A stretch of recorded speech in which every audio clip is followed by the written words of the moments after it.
კუთხეში დავიბადე, სადაც რომ იცოდეთ ჩემი გულის დარდები. გულს რად მიკლავ მე სიცოცხლე ჯერ არ დამიმთავრებია. რა დროს დამთავრება? ახლა უნდა გაგიტაროთ სიყვარული ხანჯრად გულში. რატო? ღვინოსავით მათრობელა ჩემ დაჭირად რომ დაიბადეთ. დავიბადეთ. მე 104 წლის წინ 10 ივლისს გამოვიჩეკე და ახლაც მჯერა რომ რაც მტრობას დაუნგრევია სიყვარულს უშენებ. მე რეზო ლაღიძე ვარ, ოფჩე, ბაღდადში, ჯაფარიძეებში გაჩენილი ამ ქვეყნად. ლუხუტა ხალისყალელი, ქვის ქვეშეთში წვერა გულმომხანელი. 104 წლის წინ დავიბადე და ჩვენში ზემოჩი ხმამესმა მეორედ გიპირებენ დაბადებასო, ისევ იმ ქვეყნის იმ კოპწია კუთხეში. ასია წუთის სოფელი, ასია.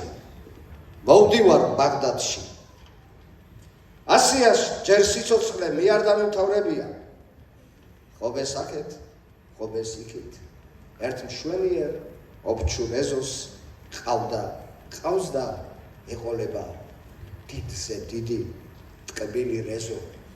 მოგბრძანდით ბატონო რეზო, შემოგეპარებათ გულში ნელას სიყვარული და დაბადების დღეს მოგილოცავთ ბაღდადის ხელოვნებისა და კულტურის განვითარების ცენტრთან არსებული მომღერალთა ანსამბლი საირმე ლოტბარი დავით ბენდელიანი და ახალ გამოჩეკინი ლოტბარ რაულ ოქროჭელიძისა და კონცერტმაისტერ სისანა კაიშაურის მიერ დაფრთიანებული ცისკარა ანსამბლი ცისკარი, რომლებმაც უკვე სულ რაღაც ერთი წელი არსებობს და გაგვანებიდეს ჯილდოებით, დიპლომებით სულახახან ბორჯომიდან საერთაშორისო ფესტივალიდან პირველი ადგილით ჩამოგვიბრძანდნენ. მაშასე გილოცავთ ბატონო რეზო დაბადების დღეს და შენი სახელობის კულტურის სახლში ასე ლამაზად თქვენი სიმღერებით შევეგებებით თქვენს 104 წლის იუბილეს. გთხოვთ